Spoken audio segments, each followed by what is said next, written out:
Hey guys, doing a quick little video for anyone who's installing these Basherqueen Traxxas Sledge mounts, the front and rear towers for an Arrma Kraton. If you're doing this, you're going to have to either remove the center brace or you're going to have to modify the rear Traxxas receiving mount for the body. Because with this tower brace here, the rod end on it is kind of pushing these rear clips up, and it makes it so the body can't mount because those rear clips are kind of being forced up.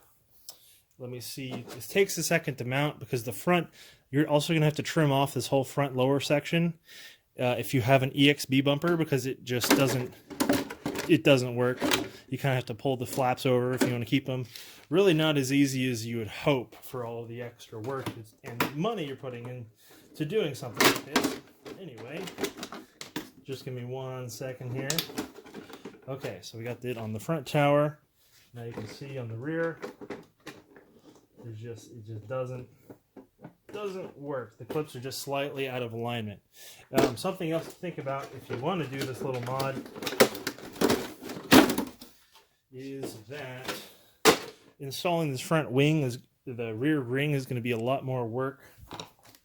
To do that, there's not a lot of space in here between the shock tower and then also the mount for the rear brace on the diff case. So you're gonna have it's hard to put the wing through here. Yeah, so I had to actually take off the whole back of the wing.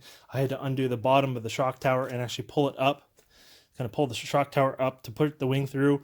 Then I was able to put the shock tower back down. So you're going to be saving a bit of time putting the body on when you're out bashing, but honestly, this looks like it's going to make this a lot harder to work on. It's a lot harder to get to all of those screws there for the wing mount braces and such. So just something to think about. It looks pretty good so far. I really like the look of the Sledge body on the Kraton wheelbase. It's a lot better than the stock Kraton body. So yeah, just something to think about. It does make one thing easier. If you take this brace off, you can just slide it out the hole.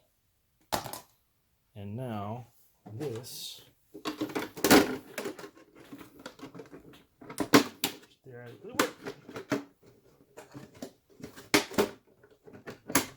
you go. Clipless body on a Kraton.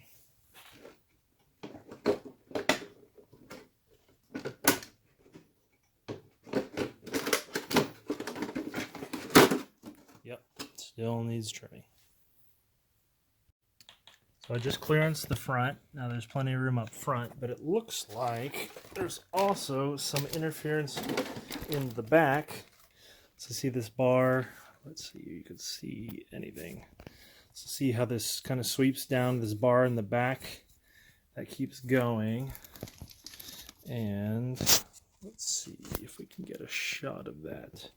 Hard to see. It's very hard to see.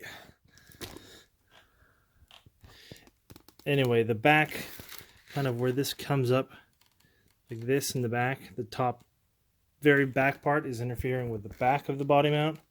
I'll take a video after I modify it. This is where it was contacting. This is the rear of the Kraton. You can actually see in the back bar there, you can kind of see right there. You can see where it was rubbing a little bit. So we're going to have to clearance that too. We've already clearanced this front part. I'm probably going to clean that up a little bit. So that's about the amount of clearance we had to put on the front and back of this thing to get it off. And just a note, it is actually only 6 screws to get this off, so that's not so bad. 1, 2, 3, 4 on the other side. Actually, no, it's about 8 screws. Anyway, I can't count. But yeah, not too bad. Not much worse than pulling off the stock body mounts. Then it gives you access to all the good stuff. And I did the clearancing just with the Dremel, but you could also do it with an X-Acto knife or whatever you need to use. Alright, everything's done. Everything is back on there. Only 6 screws to take it off. Hopefully you forgive the state of this rig. It's about to be rebuilt. Along with the rear cam rod, I know is in the wrong position. Anywho, this is how far I had to cut the body for it to fit real nice. You know, I had those things hanging down originally. That's kind of what was in the picture of the Basherqueen eBay listing. They still gets caught really easy on the EXB bumper. So if you have the EXB bumper, this is what you're going to have to do. And let's see how easy this goes. Not bad. It's still a little bit tight. I think, you know, the clearance between these towers isn't isn't the exact same between this and the Sledge, but it's really close, and this is really nice compared to the body post situation. I also think this body just looks really nice. Probably going to reinforce it. But yeah, there you go. One last note.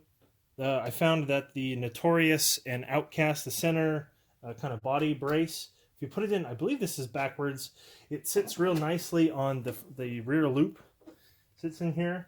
And that kind of acts as it's supposed to on like the Arrma Kraton. I know on this, in the Sledge, I think it rests on the T-bar, or it limits it going down and pressing against the T-bar to keep out the body flex. So if you have a spare one of these Notorious center things, you can throw one of those in. The Kraton one I took out is just too tall. It doesn't work with the Sledge body, so you'll have to do this or run it without a center body support.